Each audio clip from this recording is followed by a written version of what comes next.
시청자 여러분 안녕하십니까? 이슈를 더 쉽게 풀어드리는 더 뉴스 시작합니다. 새만금 잼버리 책임 공방이 벌어지고 있습니다. 더불어민주당의 혁신위 논란도 계속되고 있습니다. 전국 좌담에서 토론하겠습니다. 6호 태풍 카눈이 예상보다 서쪽으로 방향을 더 틀어서 내륙에도 피해가 우려됩니다. 모레 오전 경남 남해안 부근에 상륙한 뒤 수도권을 관통한다는 예보인데요. 전문가와 함께 태풍 카눈의 현재 상황 또 전망 짚어봅니다. 먼저 오늘의 주요 뉴스입니다.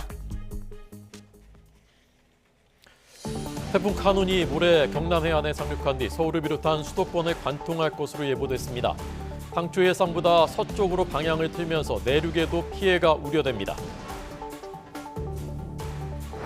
잼버리 야영을 하던 스카우트 대원들이 새만금에서 철수를 시작했습니다. 수도권을 포함해 충청과 전북 등 위험도가 낮은 태풍의 왼쪽 반경으로 분산 배치됩니다. 1,000억 원 넘는 예산을 쓴 잼버리 대회 준비 부실을 놓고 공방 중인 여야는 오는 16일 국회 상임위를 열어 현안을 질의합니다.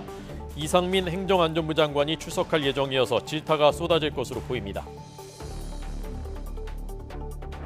수출보다 수입이 더 줄고 해외에서 받은 배당이 늘면서 경상수지가 2달 연속 흑자를 기록했습니다. 수출 부진과 여행 적자 확대로 상반기 전체 흑자 규모는 지난해의 10분의 1로 줄었습니다. 미국 중서부에 토네이도가 휩쓰면서 피해가 속출했고 수도 워싱턴 DC 등 동부 지역에도 토네이도 주의보가 내려졌습니다. 기록적인 폭우로 몸살을 앓고 있는 유럽에서 슬로베니아는 한 달치 비가 하루에 내려 국토 3분의 2가 피해를 봤습니다. 네, 첫 소식입니다. 새만금 세계 스카우트 잼버리 참가 대원들이 야영지에서 철수해서 버스 1000여 대로 다른 시도로 이동하고 있습니다. 네, 조직위원회는 수도권으로 대피한다고 밝혔었는데 충청과 전북 등 수도권 이외 지역으로도 이동하는 걸로 확인됐습니다. 현장에 취재기자 나가 있습니다. 김민성 기자. 네, 새만금 잼버리 전망대에 나와 있습니다. 네, 지금 새만금에서 철수 작업 원활하게 진행되고 있습니까? 예, 그렇습니다. 지금 한창 잼버리 참가자들이 텐트를 접고 야영지 밖으로 나가는 작업이 진행되고 있습니다. 네, 경찰 안내로 수경지 안에 들어간 버스에 준비를 마친 대표단부터 차근차근 순서에 맞게 버스에 올라타는 그런 방식입니다. 이제 짐들은 어느 정도 챙긴 것 같고 차례를 기다리는 대원들이 떼약볕을 피해 몽골 텐트 아래 옹기종기 모여 있습니다. 무수히 많던 형광 텐트들은 사라져가고 야영지가 서서히 다시 빈 공터로 변해가고 있습니다. 그리고 오전 11시에 브리핑이 있었는데요. 오늘 브리핑의 핵심은 잼버리 참가자 숙소와 이송 방법이었습니다. 대원들 철수는 오전 9시 타이완 참가자들 버스로 시작됐습니다. 경찰 인도로 수경지 안에 들어간 버스에 정리가 끝난 캠프부터 순서대로 올라타는 그런 방식입니다. 오늘 156개국 참가자 약 3만 7천 명이 버스 1000여 대에 나눠 타고 야영지를 떠납니다. 조직위는 낮 12시 기준 버스 230대로 대원 8,400여 명이 야영장을 빠져나갔다고 밝혔습니다. 지금 1분에 버스 한두 대가 나가는 정도의 속도라고 하는데요.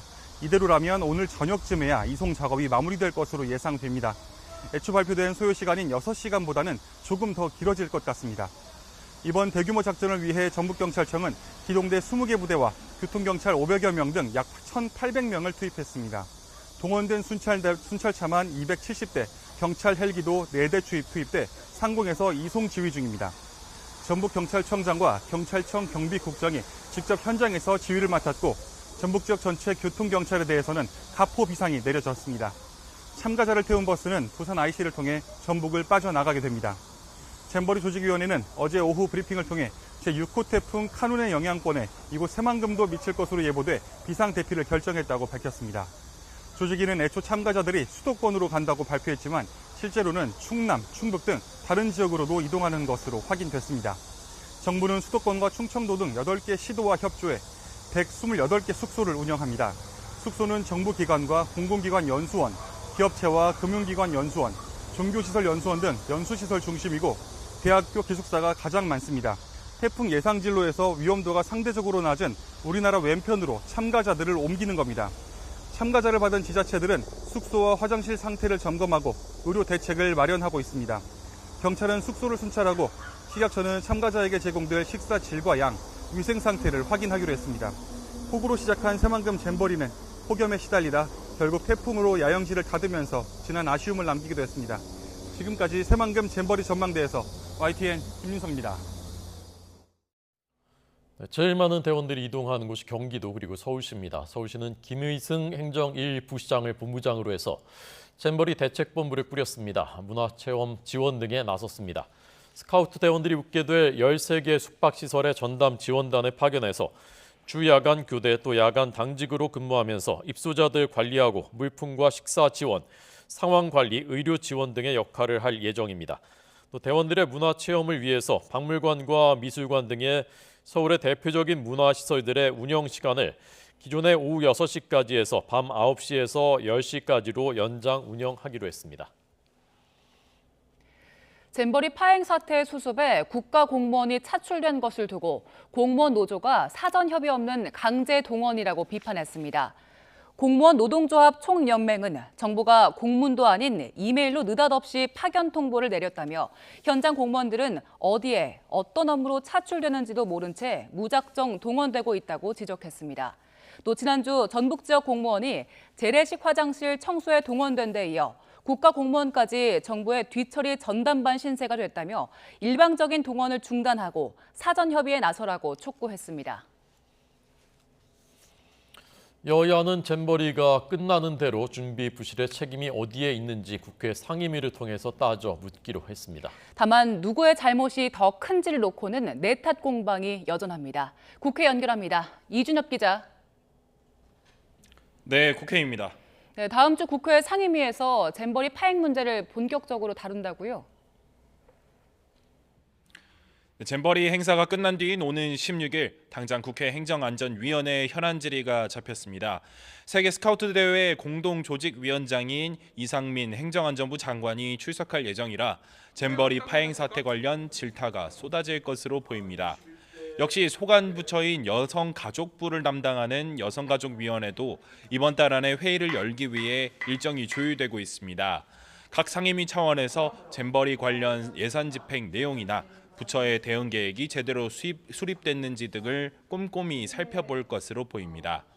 여야는 모두 행사를 안전하게 잘 치르는 게 우선이라면서도 잼버리 준비 부실 책임을 미루고 있다며 상대를 비판하고 있습니다. 국민의힘 김기현 대표는 확대 당직자 회의에서 민주당은 후쿠시마 오염수와 서울 양평고속도로에 이어 잼버리 대회를 계속 정쟁 소재로만 삼고 있다고 지적했습니다. 박대출 정책위의장도 정파와 지역, 세대를 불문하고 뭉칠 때라면서 소모적인 정치 공세에 몰두하다가 잼버리 성공의 골든타임을 놓치면 후회하게 될 것이라며 민주당의 초당적 협력을 요구했습니다. 민주당 내부에서조차도 잼버리의 기반 시설은 문재인 정부가 역할을 했어야 한다는 반성이 나오는데도 불구하고 야당은 연일 현 정부를 공격하는 데만 현안입니다. 반면 더불어민주당은 집권 여당이 책임을 떠넘기고 있다고 반발하고 있습니다.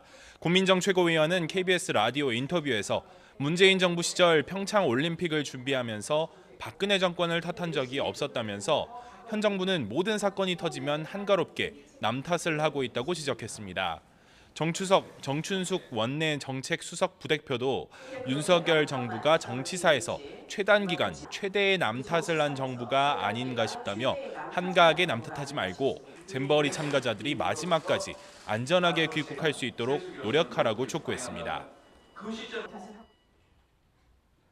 즉 의지만 있었다면 충분히 대비할 수 있었던 일인데 지난 1년 3개월 동안 손 놓고 있다가 만사를 그르쳐놓고 전 정부 탓을 하면 그게 설득력이 있겠습니까? 서로 정쟁은 자제하고 사태 수습에 집중해야 한다는 데에는 공감대를 이뤘지만 설전만큼은 좀처럼 멈추지 못하는 모습입니다. 네. 자, 후쿠시마 오염수 공방도 재개됐다면서요? 네, 일본이 후쿠시마 오염수 방류를 8월 말에서 9월 초 사이로 계획하고 있다는 외신 보도가 나오고 있는데요. 민주당 이재명 대표는 아동 청소년, 양육자와 간담회를 열어 오염수 방류 저지 여론전을 재개했습니다. 초등학생과 고등학생 등 미래 세대로부터 오염수 방류 반대 의견을 직접 들은 이 대표는 방류는 얼마든지 피할 수 있고 피해야 하는 문제라며 함께 힘을 모으자고 말했습니다. 당장 시급한 그리고 아주 장기적으로 미래 세대에 크게 피해를 끼칠 것이 분명한 핵오염수 배출 문제에 대해서 총력 단결해서 대책을 강구하고 저지할 때가 된 것 같습니다. 반면 국민의힘은 IAEA의 과학적 검증에 따른 조치를 받아들여야 한다는 당의 기존 입장을 유지하고 있습니다. 일본에는 검증 기준에 맞는 처리를 계속 요구하겠다고 강조했는데 김기현 대표는 민주당이 괴담으로 엉뚱한 소리를 난다고 꼬집기도 했습니다. 그 검증이 IAEA가 말하는 기준에 맞는지 여부를 저희들은 지속적으로 확인하고 또 일본의 그 검증 기준에 맞는 처리를 촉구를 하는. 민주당 오염수 특위는 8월 안에 지역위원회마다 오염수 대응 발대식을 추진하겠다고 하고 있어서 괴담 선동을 멈추라고 강조해온 국민의힘과의 신경전은 앞으로도 이어질 것으로 보입니다. 지금까지 국회에서 YTN 이준엽입니다.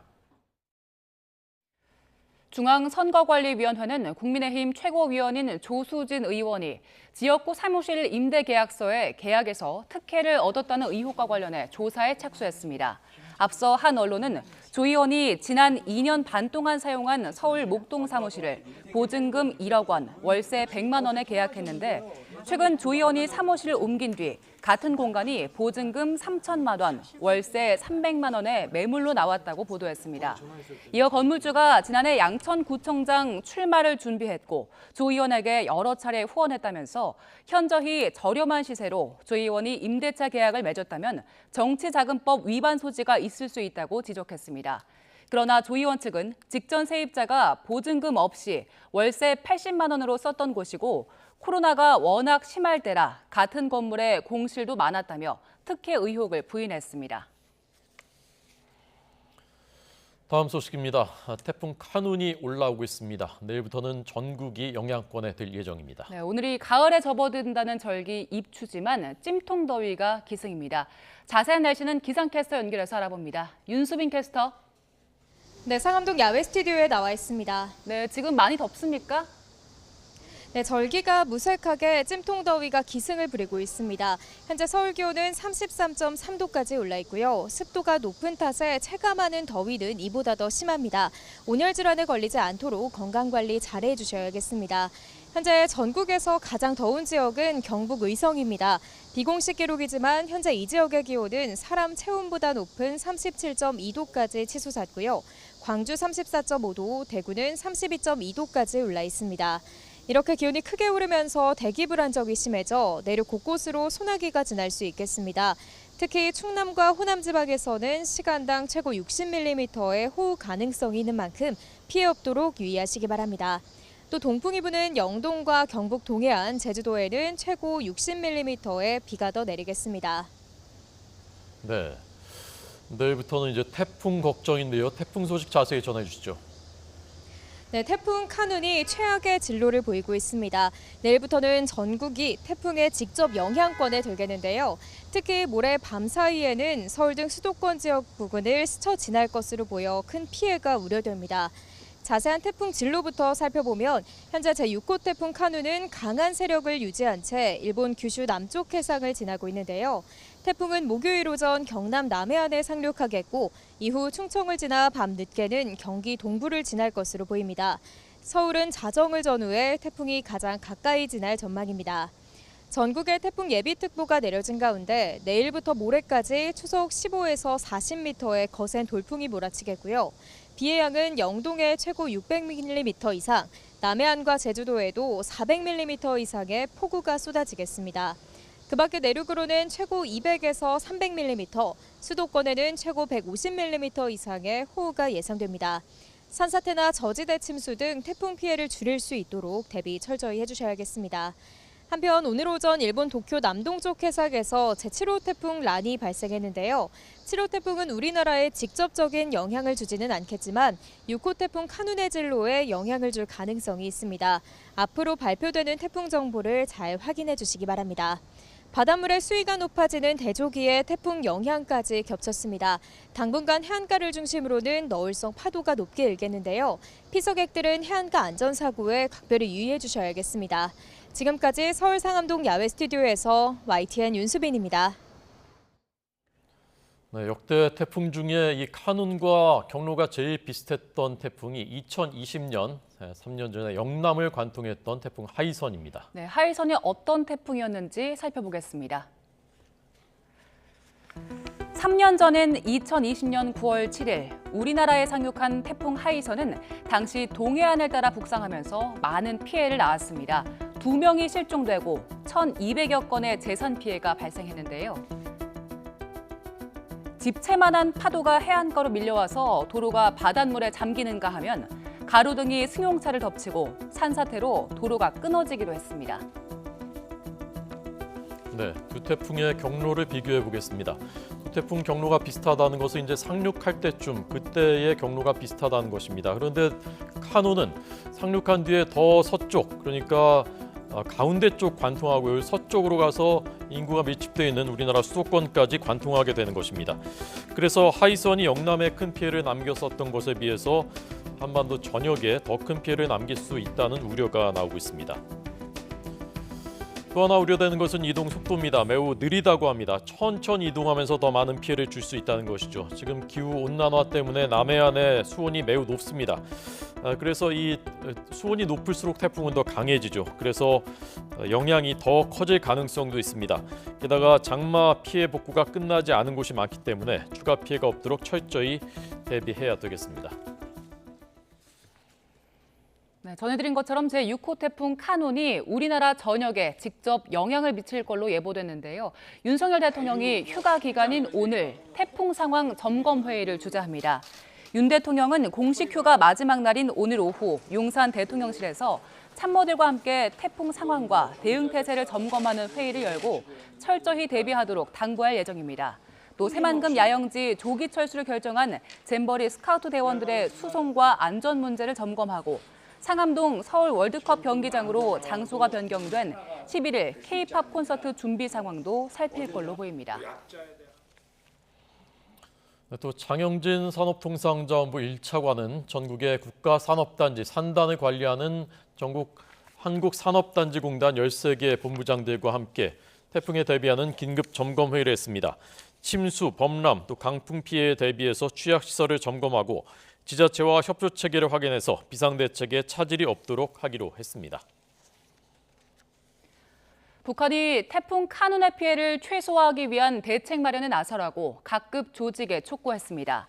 노동당 기관지 노동신문은 일면 사설에서 당 조직들은 자연의 광란으로부터 인민의 생명과 안전을 지키고 당의 경제정책 집행을 담보하자며 피해를 최소화하기 위한 투쟁을 강력히 전개해 나가야 한다고 주문했습니다. 북한 라디오 조선중앙방송도 내일 밤부터 강원도와 함경도 등 각지에서 비가 시작될 전망이라며 철저한 사전 대책의 필요성을 강조했습니다. 지구촌 곳곳이 몸살을 앓고 있습니다. 미국은 중서부에 폭풍우 또 토네이도가 휩쓸면서 피해가 속출했습니다. 수도인 워싱턴 DC를 비롯한 미국 동부 일대에도 초강력 토네이도 주의보가 발령돼 비상이 걸렸습니다. 워싱턴에서 권준기 특파원이 보도합니다. 지붕이 통째로 날아간 주택, 아름드리 나무도 맥없이 쓰러졌습니다. 밤사이 인디애나주 남부 지역을 덮친 폭풍우로 가옥이 붕괴되고 수천 가구의 전기가 끊겼습니다. 토네이도 여러 개가 동시에 발생한 일리노이 주에서도 피해가 속출했습니다. 주택이 산산조각 나고 농작물이 휩쓸려가 당국이 피해 규모 집계에 나섰습니다. 겨우 지하실에 몸을 숨긴 주민은 공포스러웠던 당시 상황을 증언했습니다. I have really sensitive ears, so I could feel it in my ears. And it was loud, it was howling, and it was really scary. 미국 동부 펜실베니아주에서 테네시주에 이르는 지역에도 토네이도 주의보가 내려졌습니다. CNN 등은 동부 일대 1억 2천만 명이 잠재적 태풍 피해 영향권에 놓였다고 경고했습니다. 지금은 맑아 보이지만 제가 있는 워싱턴 DC도 토네이도 주의보가 내려졌습니다. 이 때문에 관청을 비롯한 공공시설들은 오후 3시에 일찌감치 모두 문을 닫았습니다. 토네이도는 레벨 4에 해당하는 초강력 강풍으로 워싱턴 DC에 상륙하면 10년 만에 처음입니다. 국립기상청은 태풍이 발생하면 창문에서 멀리 떨어질 것과 정전 가능성에 대비할 것을 당부했습니다. 미국 곳곳에 폭풍우와 토네이도 등 이상기후가 잇따르는 가운데 팝가수 비욘세의 공연장에는 갑작스러운 폭우가 쏟아져 공연이 2시간 지연되기도 했습니다. 워싱턴에서 YTN 손윤입니다. 네, 지금 남유럽은 폭염에 허덕이고 있고요. 동남부 쪽 유럽입니다. 이쪽은 폭우로 피해가 큽니다. 네, 슬로베니아에는 한 달 동안 하루 동안 한 달치 비가 내리는 등 엄청난 폭우로 국토의 3분의 2가 피해를 봤습니다. 류재복 기자의 보도입니다.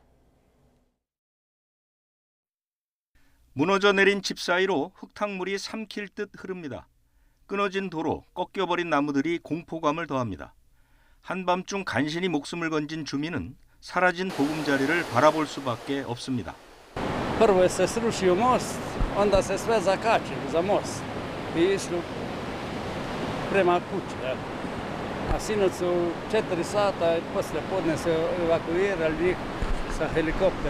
지난 4일부터 많은 비가 내린 슬로베니아. 한 달 동안 내릴 비가 하루에 쏟아졌습니다. 국토의 3분의 2가 피해를 받고 5억 유로, 우리 돈 7천억 원의 손실이 났습니다. 지난 1991년 유고 연방에서 독립한 뒤 최악의 자연재해로 기록됐습니다.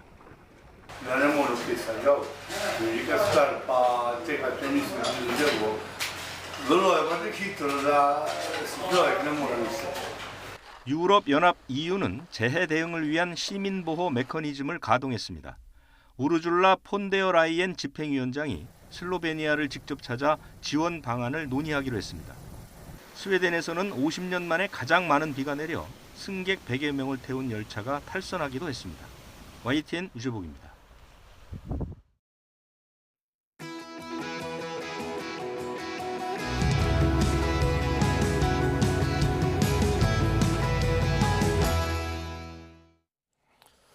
네, 태풍 카눈에 결국 새만금 잼버리 야영지에서 속속 철수를 하고 이동을 하고 있는 모습 보셨습니다. 한반도를 완전히 관통할 뿐만 아니라 점점 서쪽으로 오고 있기 때문에 우리 수도권까지 더욱더 직접적인 영향을 미치게 된다는 것입니다. 이번에 전문가에게 좀 더 자세하게 이 태풍 상황 듣겠습니다. 이현호 공주대 대기과학과학 교수 연결돼 있습니다. 안녕하십니까? 예, 안녕하세요. 네. 지금은 어디쯤 오고 있는 겁니까, 태풍이? 예, 현재 지금 제6호 태풍 카눈이 부산에서 한 남남동쪽으로 약 700km 정도 떨어진 해상에 있습니다. 네. 그래서 거기서 지금 1시간에 한 3km 정도의 속도로 이동하고 있는데요. 그러니까 네. 이제 사람이 걷는 것보다 느린 속도로 매우 천천히 이동하고 있습니다. 계속 동쪽으로 진행하다가 오늘 아침부터 방향을 북쪽으로 틀어서 현재 지금 북진 혹은 북동진 정도로 이동하고 있습니다. 네. 부산에서 700km 남쪽, 그런데 사람이 걷는 것보다 더 느린 속도로 지금 올라오고 있다. 우리나라에 영향을 제일 많이 주는 시점이 언제쯤인가요? 현재 우리가 예상한 경로대로 만약에 진행한다면 제주도는 내일 저녁 정도가 영향을 받을 것 같고요. 네. 남해안은 내일 밤부터 영향을 받기 시작해서 모레 아침에 남해안 지역에 상륙할 것으로 예상합니다. 그래서 현재 예상대로면은 계속 한반도를 관통하는 형태로 진행이 될 것 같고 네. 수도권에는 11일 자정, 그러니까 10일 밤늦게에서 11일로 넘어가는 밤에 가장 근접할 것으로 보이고요. 네. 다만 아직 진로가 굉장히 유동적이어서 현재 지금 서울을 기준으로 했을 때 서울을 서쪽으로 갈지 동쪽으로 갈지 혹은 관통할지에 대해서는 아직 조금 불확실성이 존재합니다. 그러니까 아직도 좀 유동적이군요, 진로가. 바뀔 수도 있는 거군요.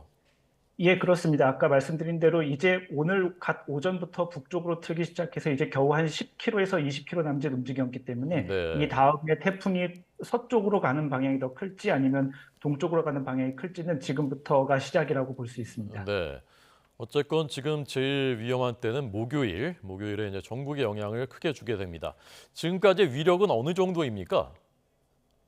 현재 태풍의 중심 기압은 약 970헥토파스칼 그리고 최대 풍속은 약 35m/s로 관측이 되는데요. 네. 우리나라에서 태풍을 5등급으로 나누고 있는데 세 번째 카테고리인 강에 해당하는 등급이고요. 네. 이미 남쪽에서 올라올 때부터 뭐 대만이라든지 오키나와라든지 이런 곳에 이미 많은 피해를 입힌 그런 상태입니다. 네. 강이면 어느 정도입니까? 일반적으로 초속 33m에서 44m 사이를 우리가 강이라고 이야기하는데요. 네네. 초속 30m 이상의 바람이 불게 되면은 건장한 성인 남성도 서 있기는 힘든 그런 강한 바람입니다. 일부 보도에는 이제 그 남해안 상륙할 때쯤에는 열차가 탈선할 정도다 초속이라는 보도도 있었는데 그것도 맞습니까? 뭐 그 강도가 계속 유지가 될지 안 될지는 우리가 조금 지켜봐야 되겠지만 현재 네. 강도로서는 충분히 그럴 수 있는 가능성이 있습니다. 네, 초속 40m 정도가 열차가 탈선할 수 있는 것이다 했는데 지금 현재 35m 이렇게 볼 수 있는 거죠? 예, 그렇습니다. 그리고 이게 지금 우리나라에 올 때까지 원래는 이게 처음 예상에서는 일본 육지를 거치고 오면서 조금 약해지지 않을까라는 기대가 있었는데 네. 방향이 조금 더 서쪽으로 틀어지면서 계속 바다 쪽을 지나면서 우리나라에 상륙할 것으로 보여서 네. 강도가 조금 처음 예상한 것보다 조금 더 강한 상태로 우리나라에 접근할 가능성이 있습니다. 네, 바람은 무척 세고 비도 많이 내립니까? 예, 그렇습니다. 이 태풍 현재 지금 수증기도 굉장히 많이 포함하고 있고요. 그리고 네. 각종 관측 자료에서 봤을 때 굉장히 많은 비를 이미 가지고 있습니다. 예, 비가 어느 정도 내릴 것으로 예상이 되나요? 글쎄요, 이 태풍이 보통 우리나라에 접근하게 되면은 지역별로 굉장히 편차가 커서요. 네. 이렇게 뭐 평균적인 어떤 강우량을 말하기가 굉장히 힘든 상태긴 한데, 보통 많이 오는 지역은 약 뭐 300에서 500mm 사이 정도쯤에 굉장히 많은 비도 예상할 수 있습니다. 300에서 500이면은 큰 피해가 우려되는 수준인 거죠? 예, 그렇습니다. 태풍에서 강한 비가 내리는 지역을 중심으로는 꽤 아주 많은 피해가 예상되는 그런 상황입니다. 네, 보통 이제 올라오면서 태풍 반경 이제 오른쪽 동쪽이 더 피해가 크다고 하는데 이번에도 그렇습니까? 예, 보통 태풍에서 이제 우리가 알 수 있듯이 뭐 왼쪽, 오른쪽 그런 상황을 나누기는 하는데요. 네네. 그렇게 우리가 나누는 이유는 태풍의 이동 속도가 더해지기 때문이거든요. 네. 태풍의 오른쪽은 이제 태풍의 이동 속도와 바람이 더해져서 바람이 좀 더 강하게 부는 건데 현재 태풍의 이동 속도가 그렇게 빠르지 않습니다. 그래서 물론 반으로 나누자면 동쪽이 더 강하지만 동쪽, 서쪽 할 것 없이 이번에는 좀 강하게 예상됩니다. 그렇군요. 그 속도가 아까 사람 걷는 것보다 더 느린 속도라고 하셨는데 왜 그렇게 느린 것인지 하고 그렇게 느리면 우리는 이제 더 걱정을 해야 되는 상황인 것인가요? 예, 일단 태풍이 이렇게 지금 굉장히 느리게 이동하는 이유는 그 주변 고기압의 이제 주변 고기압 세력에 이제 그래서 특별히 어느 방향으로 방향이 정해지지 않고 계속 동쪽으로 오다가 혹은 북쪽으로 지금 방향이 꺾이는 시점에서 속도가 굉장히 느린 거고요. 네. 물론 한반도로 접근하면은 아마 지금보다는 조금 더 빨리 그렇게 오게 될 것으로 예상은 됩니다. 네. 예, 그런데 태풍이 우리나라에 왔을 때 가장 피해가 적게 되려면 사실 어디로 지나가느냐보다도 제일 빨리 지나가는 것이 가장 중요합니다. 그래서 현재라면은 조금 위험한 상태이긴 한데요. 네. 속도가 조금 더 빨라져서 한반도로 빨리 관통하기를 그렇게 좀 기대해봐야 할 것 같습니다. 네. 근데 그럴 가능성이 높지는 않은 건가요? 속도가 많이 빨라질 가능성이? 현재로서는 보통 우리나라에 접근하는 우리가 일반적으로 알고 있던 그런 태풍보다는 느리게 이동하고 있고 관통도 조금 더 느릴 것으로 예상이 됩니다. 예. 지금 바닷물 온도가 뜨거워서 올라오면서 점점 더 세질 가능성이 있다고 하던데 그것도 맞습니까? 현재 아까 말씀드린 대로 중심 기압이 970헥토파스칼 정도인데요. 네. 예상으로는 지금보다 더 약해지지 않고 960에서 970 사이 이 정도를 유지하면서 남해안까지 접근할 것으로 예상이 됩니다. 네. 저희가 조금 전에 3년 전에 2020년 하이선이 이제 올라올 때 이게 영남 쪽을 관통할 때 그때와 진로가 유사하다라는 이제 분석을 들려드렸는데 비교하면 어떻습니까? 하이선 때하고 비교해 보면은 하이선은 방금 말씀드린 대로 이렇게 동해안 쪽으로 조금 치우쳐서 네. 그렇게 주로 경상도 쪽에 영향을 준 상태였었고요. 그리고 얼마 전에 다른 언론에서 보도가 된 2012년 태풍 산바의 경우에는 물론 그것도 남해안 쪽으로 상륙하긴 했는데 강원도 쪽으로 빠지는 그렇게 편향하는 경로를 보였습니다. 그런데 네. 이번에 지금 올라오는 태풍 카누는 동쪽으로 이동하는 것이 아니라 서쪽으로 밀려서 가는 경향이 좀 더 강해서 네. 내륙 쪽으로 조금 더 많은 피해가 있을 수 있습니다. 네. 이게 지금 진로가 그래도 계속 변하고 있다고 하시니까 진로가 완전히 이제 벗어나거나 또는 소멸되거나 매우 약화될 가능성도 있나요? 진로 자체에는 아직도 말씀드린 대로 좀 변동성이 있습니다. 네. 각국의 기상청에서 물론 이렇게 편의를 위해서 태풍의 진로를 이렇게 마치 선처럼 그렇게 예보하기는 하는데요. 거기에 실제로 보면은 70%의 확률이라는 그 반경을 같이 예보하게 되어 있거든요. 네. 그래서 그 자료를 보면 그 70% 확률이 한반도 전체를 덮고 있는 상황입니다. 그러니까 한반도 서해안 쪽으로 갈지 동해안으로 갈지 또 아직 70% 정도로 매우 확률이 높은 그 반경 안에 있기 때문에 네. 아직 진로는 조금 불분명하기는 한데 네. 적어도 남해안에 근접할 때까지 현재 강도가 유지되거나 더 약해지진 않을 것 같다는 대체로 맞을 것 같습니다. 네. 교수님 지금 화면 보이시죠? 예. 좀 전에 그 화면. 그래서 이제 상륙할 때쯤은 태풍이 이제 강인데 아까 5단계 중에 3단계에 해당하는 어떤 경우에는 열차가 탈선할 수 있을 정도의 강도인데 그 위에 이제 올라오면서의 강도는 아직 저희가 표시를 안 했거든요. 이게 현저하게 그 강도가 낮아질 가능성도 있습니까?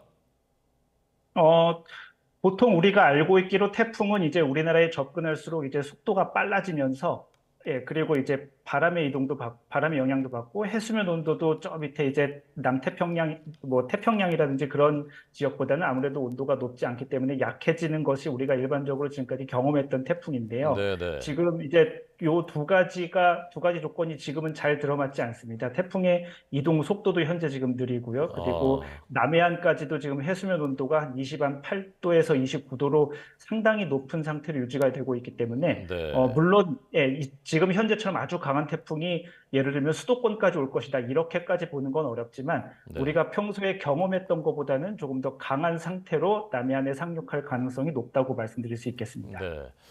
자, 철저히 대비해야 되겠다는 생각이 이제 들고요.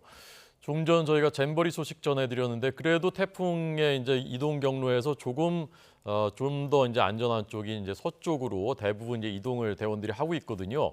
이 잼버리 대원들 괜찮겠습니까? 글쎄요, 지금 제가 잼버리 대원들이 정확하게 전국 어디로 퍼졌는지는 정확하게 알 수 없어서 말씀드리기 어렵고요. 다만 이제 일반적인 태풍이라고 기대를 해보면 내륙으로 올수록 이제 그 강도는 약해지니까요. 네. 조금 더 이렇게 해안가에서 멀리 떨어진 곳으로 갈수록 조금 더 좋을 것 같습니다. 네. 목요일 밤쯤 그러니까 목요일 자정쯤, 그러니까 목요일 심야쯤에 이제 서울 쪽을 지나가는 거죠. 지금 경로대로라면은. 예, 그렇습니다. 서울을 제일 근접해서 지나가는 시각대입니다. 네. 그 금요일에는 태풍 영향에서 완전히 벗어나는 건가요? 예, 그렇습니다. 아마 금요일은 대부분의 시민들께서 밖에 이제 일과 시간에 나오면은 굉장히 좋아진 날씨를 경험하실 수도 있습니다. 네, 알겠습니다. 이번에 그 카눈 예상 그 경로를 각국이 예측을 했는데 각국이 그 예측한 결과가 조금씩 달랐다면서요? 예, 그렇습니다. 모든 나라들이 사실 태풍을 이제 수치 모델이라고 부르는 컴퓨터가 계산하는 모델에 근거해서 이제 예측을 하게 되는데요. 네. 사실 각 나라에서 운영하는 수치 모델들마다 결과가 굉장히 달랐습니다. 영국에서 운영하는 모델 같은 경우에는 초기에 이 태풍이 중국으로 상륙하는 걸로 나왔었고요. 네. 그리고 유럽에서 운영하는 모델 같은 경우에는 계속 일본 남해안을 따라가다가 도쿄 정도에서 상륙하는 것으로 나왔었습니다. 네. 그에 반해서 이제 우리나라에서 운영하는 수치 모델은 한 일주일 전부터 이 태풍이 한반도에 상륙할지 동해안일지 서해안일지 조금 왔다 갔다 하긴 했었지만 그래도 비교적 계속 한반도 쪽으로 접근할 것이다라고 좀 일관되게 예측을 했었고요. 그래서 네. 결과적으로는 사실 우리나라에서 운영하는 수치 모델이 좀 일주일 정도 전을 기준으로 해보면은 제일 정확한 이번 태풍 경로를 예상했습니다. 네. 우리나라가 운영하는 모델이라는 게 우리 기상청에서 하는 건가요? 예, 우리나라 기상청과 그 산하 기관에서 몇 년 전에 개발을 해서 완성한 우리나라에서 개발한 독자적인 수치예보 모델이 있습니다. 네. 이번에만 정확한 겁니까? 아니면 대체적으로 우리나라께 믿을만 하다고 볼 수 있는 겁니까? 작년에도 작년에 태풍의 흰남노 때도 우리나라에서 운영한 수치 모델의 결과가 제일 좋았었고요. 네. 전반적으로 우리나라 모델의 결과가 좋게 나오는 그런 상황입니다. 네. 이번에 카눈처럼 이렇게 뜨거운 바다의 수온을 받아서 올라오면서 강해지고 또 속도는 느려지고 이런 그 태풍의 그 패턴이 앞으로도 이럴 태풍이 발생할 가능성이 많은 건가요? 태풍의 강도라는 게 해수면 온도하고 아주 직접적인 연관관계가 있거든요. 네. 그 바닷물의 온도가 올라가면은 태풍의 강도가 더 강해지기 마련인데요. 그래서 앞으로 지구가 더 따뜻해지고 지구 온난화 현상이 일어나면 강한 태풍이 더 많이 발생할 것이다라는 것은 거의 현재 지금 합의된 상황입니다. 네. 전체 태풍이 더 많아질 건가 이거는 아직 좀 잘 모르겠지만 아마 강한 태풍은 지금보다도 오히려 더 많아질 가능성이 많습니다. 네. 이번에 카눈이 지나가고 나면 그 다음에 그 날씨 전반적인 상황은 어떻게 예상하십니까? 현재 지금 일본 남쪽 해상에서 현재 제7호 태풍이 하나 지금 더 현재 발생한 상태고 현재 지금 접근해 오고 있습니다. 그래서 이 태풍이 북태평양 고기압에 직접적으로 영향을 주게 되고요. 아마 다음 주 후반까지는 이 태풍이 영향을 주게 될 것 같아서 그때까지는 아마 더위가 조금 가라앉은 정도가 될 것 같고요. 네. 그 다음 주 후반 이후부터는 다시 북태평양 고기압이 활성화가 되는 정도에 따라서 날씨 형태가 달라질 것 같습니다. 네. 그 7호 태풍은 한반도에 직접 피해를 줄 가능성은 높진 않은 거고요. 예, 현재 진로로 보면은 일본 쪽으로 상륙할 가능성이 가장 높아 보이고요. 우리나라 쪽으로는 오기까지는 좀 어려울 것 같습니다. 네. 제7호 태풍 란 이것은 이제 지금 일본 쪽으로 오고 있는 모습 보셨습니다. 올 가을에도 또 태풍이 많이 빈발할 가능성이 있습니까? 예, 계절 태풍을 사실 예측하는 것은 굉장히 어렵긴 한데요. 일반적으로 지금 현재 해수면 온도가 굉장히 올라가 있는 상태여서 태풍이 좀 빈발할 가능성이 있고, 근데 이제 그것이 우리나라에 영향을 미칠지는 사실 조금 더 지켜봐야 되는데요.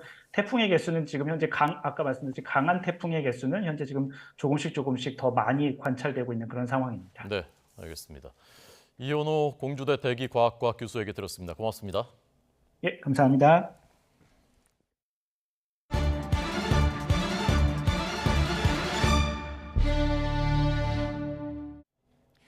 지난 3일 분당 서현역에서 1명을 숨지게 하고 13명을 다치게 한 20대 흉기 난동 피의자의 신상이 공개됐습니다.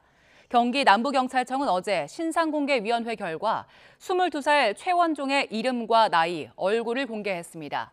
최원종이 머그샷 공개를 거부하면서 경찰은 피의자 동의가 필요하다는 법무부의 유권 해석에 따라 최원종의 운전면허증 사진과 검거 당일 지구대에서 확보한 사진을 공개했습니다. 경찰청 국가수사본부는 오늘 오전 9시까지 온라인에 살인 예고글을 올린 67명을 붙잡았다고 밝혔습니다. 검거된 인원 가운데 10대 청소년은 30여 명으로 절반이 넘는 걸로 파악됐습니다. 개별 사례를 보면 지난 5일 유명 온라인 커뮤니티에 홍대 상상마당 앞에 흉기를 들고 나가겠다는 취지로 글을 올린 22살 남성이 경찰에 자수했습니다. 대전경찰청 사이버수사대는 대전역에서 사람을 찌르겠다는 예고글을 올린 20대 남성 A씨를 위계에 의한 공무집행 방해 혐의로 긴급 체포해 조사하고 있다고 밝혔습니다. A씨는 지난 6일 밤 10시쯤 유튜브 뉴스 채널 실시간 댓글창에 오후 10시 반에 대전역에서 사람을 찌르겠다는 글을 게시한 혐의를 받습니다. 그를 확인한 당국은 대전역 주변에 경찰 63명과 119 구급차 3대 등 소방 인력 17명을 배치했고 추적 수사를 통해 A씨를 어제 정오쯤 서울에서 긴급 체포했습니다. A씨는 왜 이런 글을 썼는지에 대해 별다른 대답을 하지 않고 있는 걸로 전해졌습니다. 대구 동부경찰서는 동대구역에서 흉기를 꺼내 보인 혐의를 받는 30대 A씨에 대해 구속영장을 신청할 예정이라고 밝혔습니다. A씨는 어제 오후 3시 50분쯤 대구 신암동 동대구역 광장에서 사회복무요원에게 흉기를 꺼내 보인 혐의를 받고 있습니다. 경찰 조사에서 A씨는 누군가를 죽이려고 흉기를 가지고 동대구역에 갔다고 진술했습니다. 신림동 흉기난동범 조선이나 분당 흉기난동범 최원종처럼 불특정 다수를 겨냥한 범행을 묻지마 범죄라고 부릅니다.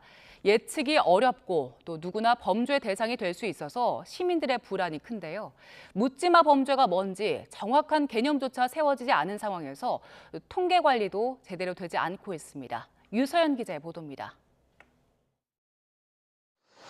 서울 신림동에서 일면식도 없는 행인들에게 무차별적으로 흉기를 휘두른 33살 조선. 경찰 조사에서 자신이 처한 상황을 탓하며 다른 사람들도 불행하게 만들고 싶어서 범행을 저질렀다고 진술했습니다.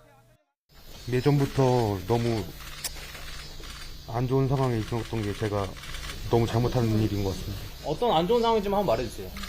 아니, 저는 그냥 쓸모없는 사람이 죄송합니다. 충격이 채 가라앉기도 전에 경기 성남 분당구에서 일어난 차량 돌진과 흉기 난동 사건에서도 피의자와 피해자들 사이엔 아무런 연관관계가 없었습니다. 이처럼 불특정 다수를 공격하는 이른바 묻지마 범죄에서는 누구든 범죄의 표적이 될 수 있다 보니 시민들의 불안감도 큽니다.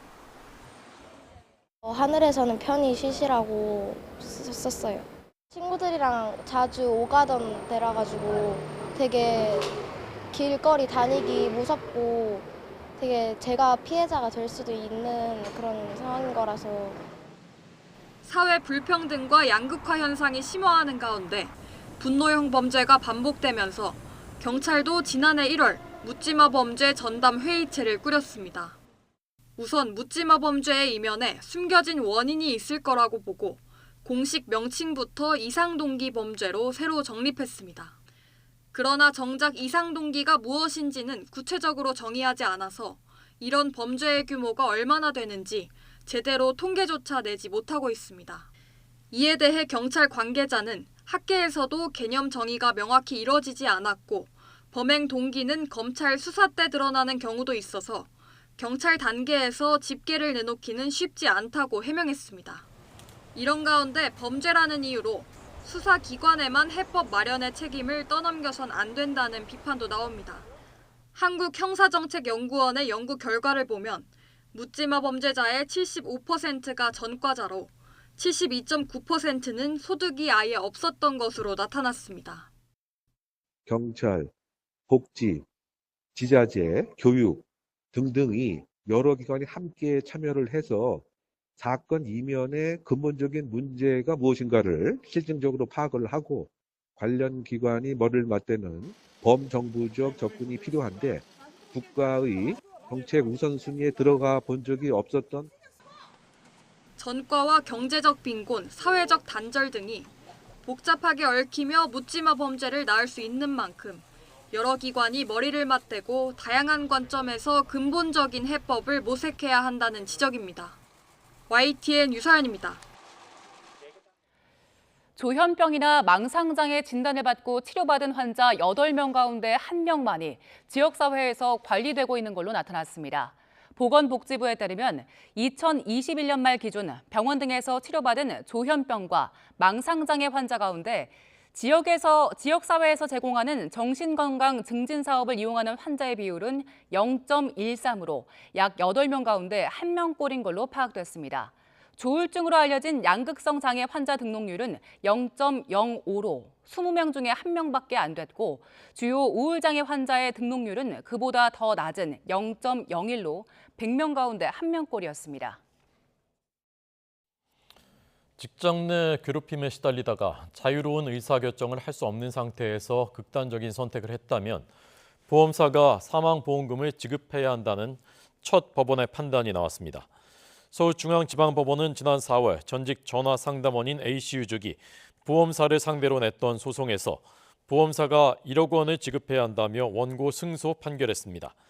재판부는 직장 내 괴롭힘 등 업무 스트레스가 A씨의 정신질환 악화와 밀접한 관련이 있어 보이는 등 A씨의 사망은 고의가 아닌 우발적 사고로 재해에 해당한다고 판결 이유를 밝혔습니다.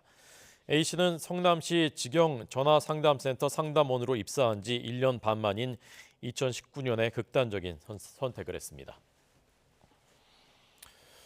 예천에서 수해 실종자를 수색하다가 순직한 최수근 상병의 사망은 지휘부의 무리한 수색 지시 때문이다라고 인권단체죠. 군인권센터가 비판했습니다. 들어보겠습니다.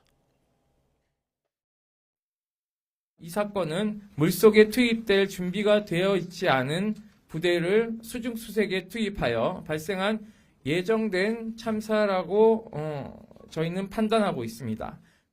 사단 전파 사항은 무릎 아래까지 물에 들어가서 찔러보면서 정성껏 탐색할 것이었습니다. 이러한 지시를 받은 현장 간부들은 지시를 이행하지 않을 수도 없고 이행하자니 위험해 보이니 고충도 많았던 것으로 보입니다. 자기 책임 가리기에 전전긍긍인 해병 1사단 임성근 소장부터 보직해임해야 합니다. 책임 있는 사람이 버젓이 자리를 지키고 앉아 있는데 1사단 장병 중 누가 용기 내 사실을 진술할 수 있겠습니까? 이태원 참사 희생자 유가족들과 시민단체들은 참사 현장인 서울 이태원역 1번 출구를 추모 공간으로 만들어서 참사를 기억하고 안전을 되새겨야 한다고 밝혔습니다. 들어보겠습니다. 12구 이태원 참사의 최유시한 책임기관으로 적극적인 공적 역할을 감당해야 되는 용산구청은 지금부터라도 적극적인 대화와 지원책을 마련하라. 이 과정에서 참사 현장을 기억과 안전의 길로 명명하고 선언하는 우리의 마음을 받아 참사 현장에 제대로 된 기억과 안전이 공존할 수 있는 방안을 함께 찾기 위해 적극 참여하고 협조하기를 바란다. 국제교역의 최종 성적표죠. 경상수지 5월, 6월에 연속으로 흑자 전환하면서 상반기에 흑자 턱걸이를 했습니다. 한국은행은 올해 전망치를 달성할지는 장담할 수 없다고 밝혔습니다. 이형원 기자가 보도합니다. 경상수지가 2달째 흑자입니다. 지난 5월 19억 3천만 달러에 이어 6월에도 58억 7천만 달러 흑자를 기록한 겁니다. 경상수지에서 가장 큰 비중을 차지하는 상품 수지가 39억 8천만 달러 흑자였습니다. 석 달째 흑자지만 수출 회복보다는 에너지 가격 하락으로 수입액이 줄어든 영향이 컸습니다. 여기에 본원 소득 수지가 경상수지 흑자에 효자 노릇을 했습니다. 배당 수입 증가로 흑자 규모가 48억 5천만 달러에 달한 겁니다. 다만 여행 적자가 커지면서 서비스 수지가 한 달 만에 3배 가까이 급증해 전체 흑자 폭을 제한했습니다. 상반기 전체로도 경상수지는 간신히 흑자를 달성했지만 1년 전에 10분의 1에 불과했습니다. 상품 수지와 서비스 수지 적자에도 본원 소득 수지가 이를 웃돌면서 전체 흑자를 이끈 겁니다. 한국은행은 하반기에도 비슷한 흐름이 이어질 것으로 내다봤습니다. 서비스 수지는 적자를 지속할 것으로 보이고 있고 상품 수지와 본원 수지 흑자 규모가 이를 이제 상회하면서 7월 달에도 일단은 경상수지가 흑자를 보일 것으로. 다만 국제유가 동향과 중국 등 주요국 경제 회복 속도, IT 경기 개선 시점을 변수로 꼽았습니다. 대외 불확실성이 큰 만큼 기존에 전망했던 올해 경상수지 240억 달러 흑자를 달성할지도 예단하기 어렵다고 우려했습니다. YTN 이영훈입니다. 이 시각 간추린 뉴스입니다. 어젯밤 하늘에 이상 비행물체가 나타났다는 목격담이 전국 곳곳에서 잇따랐습니다. 정확한 정체는 아직 확인되지 않았지만 지난 2월 스페인 마드리드 상공에서 발견돼서 UFO 논란을 일으켰던 통신위성 스타링크의 비행 모습과 유사한 것으로 보입니다. 음주운전 사고를 내고 달아나다가 추가로 사고를 내며 1명을 숨지게 하고 2명을 다치게 한 40대 남성이 경찰에 붙잡혔습니다. 오늘 새벽 6시 반쯤 충남 보령시 서해안고속도로 대천휴게소 근처에서 1톤 푸드트럭이 2.5톤 화물차와 부딪힌 뒤에 넘어져서 푸드트럭 운전자와 동승자가 경상을 입고 병원으로 옮겨졌습니다. 경북 포항 북부경찰서는 수리한 에어컨이 정상 작동하지 않는다며 주택관리업체에서 흉기 난동을 부린 혐의로 50살 A씨를 현행범으로 체포했습니다. 서울대공원에서 멸종위기 야생동물 1급인 시베리아 호랑이 수컷 한 마리가 폐사해서 정확한 원인을 조사 중입니다. 5월에는 지난해 태어난 시베리아 호랑이 3마리 가운데 암컷 파랑이 고양이과 동물에만 발생하는 바이러스성 전염병인 고양이 범백 혈구 감소증에 감염돼서 폐사한 바 있습니다. 해양수산부는 후쿠시마 오염수 방류와 관련해 모레부터 다음 달 27일까지 정부 비축 천일염 400톤을 추가 방출합니다. 관세청이 낮은 가격의 외국산 물품을 국산으로 속여 공공기관에 납품하는 행위를 방지하기 위해 이번 달에 집중 단속에 나섭니다. 서울시 교육청이 중등 교사들과 간담회를 열어 현장의 고충을 듣고 교원 보호를 위한 대책을 논의했습니다. 조희연 서울시 교육감은 이 자리에서 최근 교육활동 침해가 심각한 수준에 이른 것에 대해 교육감으로 책임을 통감한다고 말했습니다. 한국전력이 오는 금요일에 2분기 실적을 발표합니다. 한전은 지난해 4분기 10조 8천억 원 영업 손실로 정점에 달했다가 올해 1분기에는 6조 2천억 원으로 영업 손실이 줄었고 2분기에는 2조 원대 영업 손실이 예상됩니다. 강경성 산업통상자원부 2차관은 어제 예상보다 높은 최대 전력 수요를 기록한 만큼 언제든 변수가 발생할 수 있다며 긴장감을 갖고 여름철 대책 기간 끝까지 전력 상황을 관리하겠다고 말했습니다. 대기업들이 친환경 에너지 사업 투자를 늘리면서 자산 5조 원 이상 대규모 기업 집단의 관련 계열사가 지난 석 달 동안 10개 늘어난 것으로 집계됐습니다. 코로나19 팬데믹 이후 재택근무 시대를 열었던 화상회의 프로그램 회사 줌이 사무실 출근을 주 2회로 확대했다고 현지 언론이 보도했습니다. 행정안전부가 도입 1주년을 맞이한 모바일 신분증을 알리기 위해 찾아가는 모바일 신분증 발급 행사를 내일부터 사흘 동안 김포공항에서 개최합니다. 중국이 안중근 의사 전시실과 윤동주 시인 생가 운영 중단에 대한 한국 내 비판 여론이 높아지자 관영 매체를 통해 내부 수리를 위한 임시 휴관이라고 설명했습니다. 네, 새만금 잼버리 책임 공방 여야 간에 벌어지고 있습니다. 민주당 혁신위를 둘러싼 논란도 계속되고 있습니다. 잠시 뒤 더 정치 시간에 짚어보겠습니다.